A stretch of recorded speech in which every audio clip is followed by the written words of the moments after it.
আসসালামু আলাইকুম রহমতুল্লাহ। প্রিয় ভিউয়ার্স, আশা করি সবাই ভালো আছেন।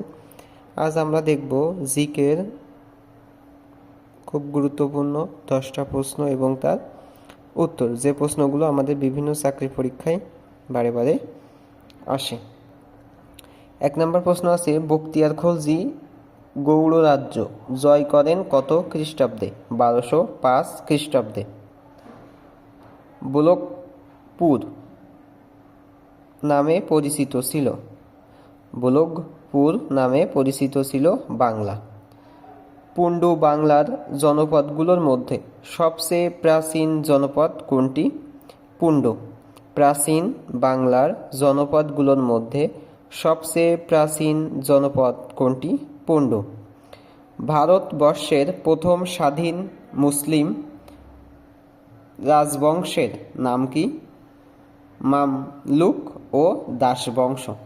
তাহলে ভারতবর্ষের প্রথম স্বাধীন মুসলিম রাজবংশের নাম কি? মামলুক ও দাস বংশ। ভারতীয় উপমহাদেশে তুর্কি সাম্রাজ্যের প্রতিষ্ঠাতা কে? মোহাম্মদ ঘুরি। ভারতীয় উপমহাদেশে তুর্কি সাম্রাজ্য প্রতিষ্ঠাতা কে? মোহাম্মদ ঘুরি। দান সাগর গ্রন্থের রচয়িতাকে? বল্লল সেন। তাহলে দান সাগর গ্রন্থের রচয়িতাকে? বল্লল সেন। রাঢ় বলতে কোন অঞ্চলকে বোঝায়? রাঢ় বলতে কোন অঞ্চলকে বোঝায়? ভাগীরথী নদীর পশ্চিম তীর। বাংলাদেশের কোন ভূমিরূপ সবচেয়ে আধুনিক প্লাবন সমভূমি?